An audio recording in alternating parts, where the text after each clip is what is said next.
In Greece, around 2000 BCE, many city-states of government emerged. Each had their own form of government or monarchy. In 594 BCE, Athens was one of the most powerful because of its new limited democracy, which allowed all citizens right to vote.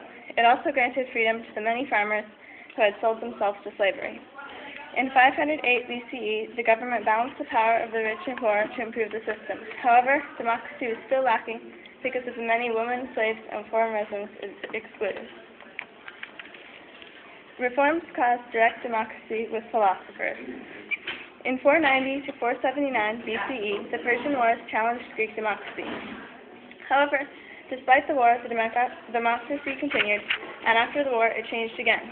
This time, the addition of paid public officials caused increased participation in government, which led to a direct democracy, which is where people vote for the leader directly as opposed to electing representatives.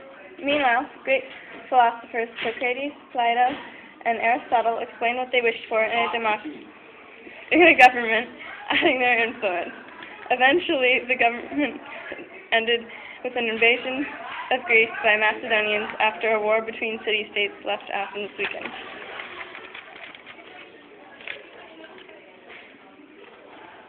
Roman Republic branches, laws are archived. In 509 BCE, after the Romans overthrew their king, an indirect democracy with only free-born male citizens developed. Two groups, the aristocratic landowners, or patricians, and the merchants, or plebeians, struggled for power. Finally, as three branches of government developed, they divided who could be in what branch. They also created a breakthrough, the written law, created on 12 tablets to allow everyone the right to know the law.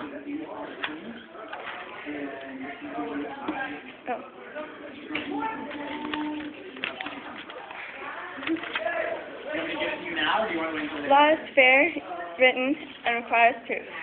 Roman laws had to follow certain rules under their government.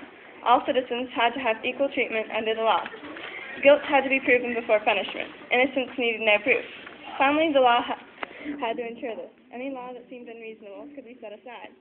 Nearly 1,000 years after the formation of the Roman Republic, in 528 CE, 4 books of law were created.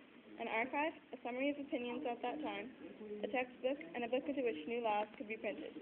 In time, Roman law passed down a legacy of recorded and equal law.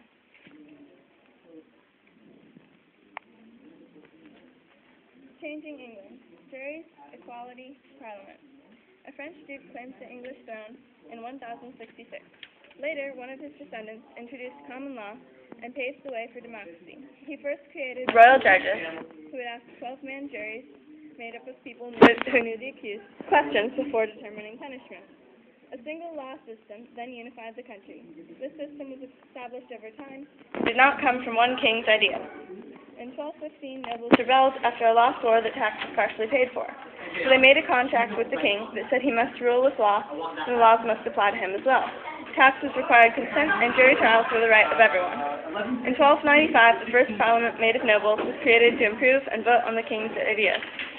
In mid-1300, a lower house of parliament was created for knights and burgesses.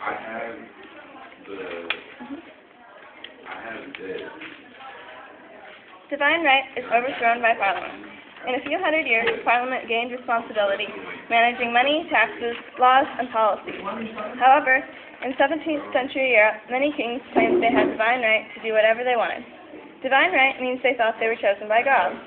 Eventually, the line of monarchy ended in a Scottish king of England who believed in divine right. He ignored Parliament and battled the Church.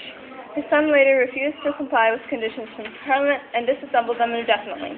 Finally, in a time of need, Parliament refused to help and tried to limit his rights. This finally ended in civil war and the execution of a new Puritan king. Kings returned in constitutional monarchy. After a series of unsuccessful leaders, in 1660, the royal family again took the throne. However, Parliament kept its power and continued to take power from the king. In 1679, Parliament passed the Habeas Corpus Amendment Act, which decides the rights of the accused and is still important in today's country. In 1689, Parliament's support of a leader not next in line to the throne led to that leader's crowning, which marked the formation of a monarchy governed by laws. The Bill of Rights, accepted in 1689, limited the monarch's power and supported Parliament.